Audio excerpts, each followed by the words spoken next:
रीवा के शासकीय अस्पतालों में सप्लाई हो रही अमानक दवाओं को लेकर आंदोलनरत चिकित्सकों का तीव्र विरोध शुरू हो चुका है।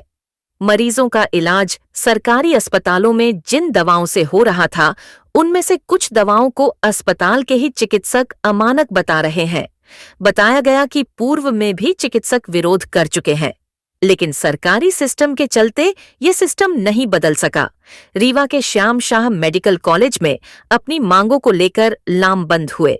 वरिष्ठ चिकित्सकों का कहना है कि अस्पताल में जिन दवाओं की सप्लाई हो रही है, उनमें अधिकांश दवा अमानक है। ऐसे में मरीज का इलाज कैसे हो सकता है?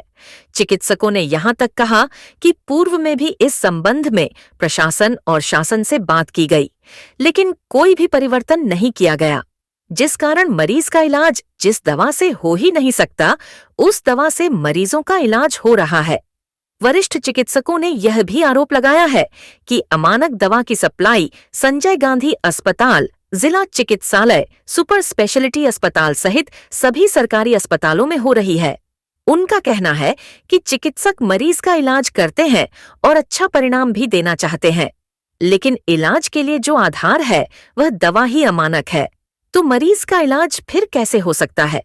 चिकित्सकों ने आज शमशाह मेडिकल कॉलेज के सामने होली से पहले अमानक दवाओं के विरोध स्वरूप होली का दहन किया और वरिष्ठ चिकित्सकों के द्वारा यह मांग की गई है कि गुणवत्तापूर्ण दवा की सप्लाई हो, जिससे आने वाले मरीजों का सफल इलाज किया जा सके। पूछेंगे अमानक दवाइयों पर चलाया गया है सर। आज ये अमानक दवाई में तो इसका क्या उद्देश्य, क्या है, क्या वजह है? इसका उद्देश्य ये है कि जनता को इस बारे में जागरूक करना कि जो हमारे कुछ दवाइयाँ जो सप्लाई में आ रही हैं वो मानक के स्तर पे खरी नहीं उतर रही हैं। कहने का मतलब ये है कि अगर किसी दवा का एक डोज है जिसका 500 मिलीग्राम हो रहा है, तो हो सकता है उसमें जो दवाई है वो 200 मिलीग्राम हो, या जो उसका कंपाउंड है वो डिफेक्टिव हो, तो वो दवाइयाँ असर नहीं करती हैं मरीज़ पे। और इसमें कई दवाइयाँ लाइफ सेविंग है, जिसमें उनका एक सिंगल इंजेक्शन ज़रूरत पड़ने पर मरीज़ की जान बचा सकता है, जैसे एट्रोपिन है, एमाइनोफाइलिन है, कैल्शियम ग्लूकोनेट है। तो हमारा उद्देश्य ये है कि जो दवाइयाँ हमारे हॉस्पिटल्स में, हमारे मेडिकल कॉलेजेस में आ रही हैं मरीजों के इलाज के लिए, वो एक स्टैंडर्डाइज हो, अच्छी कंपनी की हो। अच्छी कंपनी का मतलब जहाँ पे पूरा क्वालिटी कंट्रोल होता हो। अगर वो दवाइयाँ सप्लाई होंगी तो हमारा इलाज बेहतर होगा, हमारे इलाज के रिजल्ट अच्छे होंगे और हमारी जो जनता है, हमारे जो मरीज़ हैं, उनको सबसे अच्छा बेस्ट परिणाम मिल सकेगा।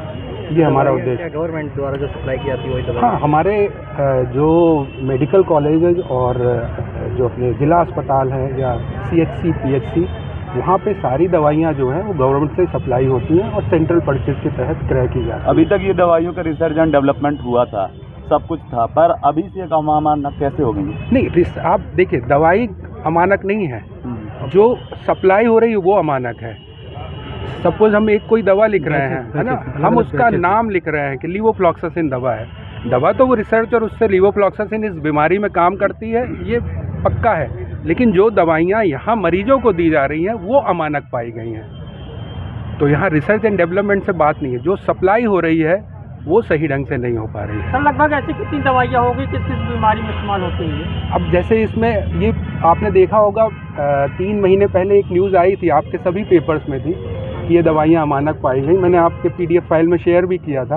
तो उसमें कुछ कंपनीज़ हैं, जैसे एमाइनोफाइलिन है, कैल्शियम ग्लूकोनेट है, एट्रोपिन है, ये सारी दवाइयाँ, सबका नाम मुझे भी एग्जैक्टली याद नहीं है, लेकिन मैं आपसे शेयर कर लूँगा कि ये दवाइयाँ अमानक पाई गई थी। अब ये है कि जो कंपनियाँ ब्लैक लिस्टेड हुई हैं उन पे कार्यवाही हो और आगे इस तरह की कार्यवाही की जाए कि इस तरह की दवाइयाँ पुनः सप्लाई ना हो, क्योंकि ये मरीज़ की ज़िंदगी से जुड़ा हुआ मामला है। तो इन चीज़ों पे हमें पूरी तरह से मतलब ज़ीरो टॉलरेंस की हमारे पास वो होनी चाहिए कि इस पे हमें किसी प्रकार का मतलब कोई ढिलाई नहीं होनी चाहिए, और जो भी इस तरह कर रहा है उनके ऊपर कड़ी से कड़ी कार्रवाई होनी चाहिए।